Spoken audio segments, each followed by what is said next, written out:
Good afternoon students. ये हिंदी का part 8 यातायात। ठीक है, यातायात मतलब ट्रैवलिंग या जब हम एक जगह से दूसरी जगह जाते हैं तो हम किसी न किसी वाहन का यूज़ करते हैं। तो इस पाठ का उद्देश्य क्या है कि वाहनों की जानकारी देना और नियमों का पालन करने की प्रेरणा देना। क्योंकि जब हम सड़क पे जाते हैं किसी व्हीकल में, यातायात में, साधन में बैठ के या फिर हम पैदल भी चलते हैं तो हमें कुछ नियम होते हैं, उनका पालन करना पड़ता है। तो ऐसा कौन सा प्राणी है जो इधर उधर घूम कर भी आ सकता है और उसे अधिक पैदल भी नहीं चलना पड़ता? तो वो कौन है? वह है मनुष्य, जो खूब दूर तक चला भी जाता है लेकिन पैदल नहीं चलना पड़ता। क्यों? क्योंकि मनुष्य बिना पैदल चले भी एक जगह से दूसरी जगह पहुंच जाता है। आपको एक जगह से दूसरी जगह कौन पहुंचाता है, ये पाठ पढ़कर जानिए। तो देखिए, ये सारे जो है वो यातायात के साधन हैं। एरोप्लेन, बस, शिप, कार, ट्रेन, ये सब क्या होते हैं? यातायात के साधन होते हैं। मोटरसाइकिल, रिक्शा, ये सब क्या होते हैं? यातायात के साधन होते हैं। ठीक है, अब देखिए, रेलगाड़ी, मालगाड़ी, मेट्रो आदि लोहे की बनी पटरियों पर चलती है। कार, स्कूटर, मोटरसाइकिल, रिक्शा आदि सब सड़कों पर चलते हैं।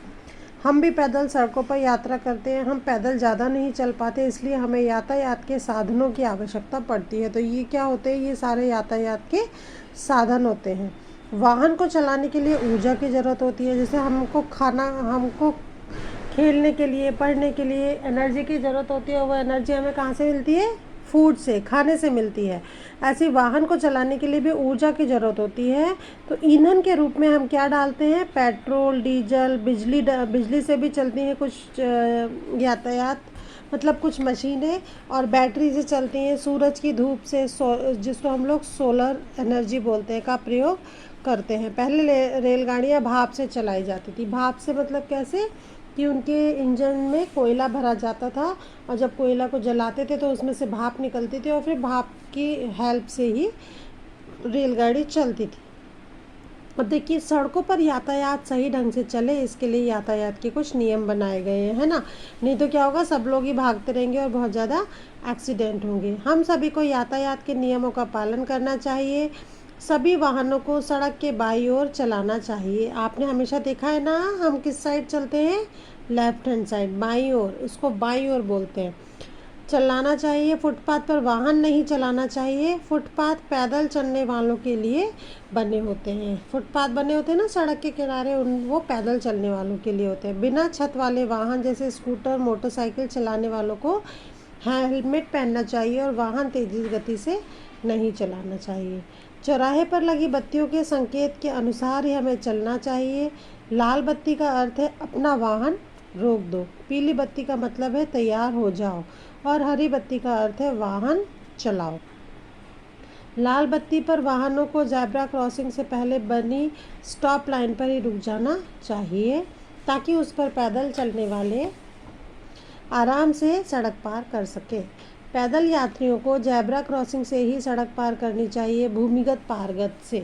तो देखो, यहाँ पे जब सड़क के बीच में क्या बने होते हैं, जहाँ से गाड़ियाँ निकलती हैं वहाँ पे ज़ेब्रा क्रॉसिंग बने होते हैं। तो जब रेड लाइट होती है तब पैदल चलने वालों के लिए ये जगह खाली छोड़ी जाती है। तो यहाँ से ही सड़क को क्रॉस करना चाहिए।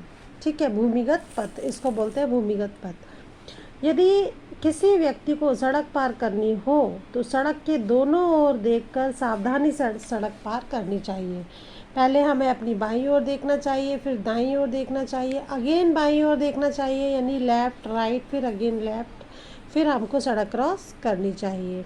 यदि कोई बूढ़ा व्यक्ति या बच्चा सड़क पार कर रहा हो तो गाड़ी रोक लेनी चाहिए, जिससे वे घबराए नहीं और आराम से सड़क पार कर लें।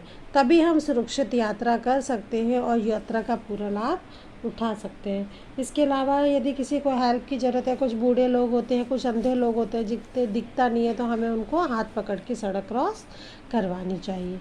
तो बच्चों, अब आपको समझ में आया होगा यातायात क्या होता है। इस चैप्टर को अच्छे से पढ़ो, इस पार्ट को रीडिंग करो और फिर ये जो शब्दार्थ है ये अपनी नोटबुक में आप लोग लिख लेना आज।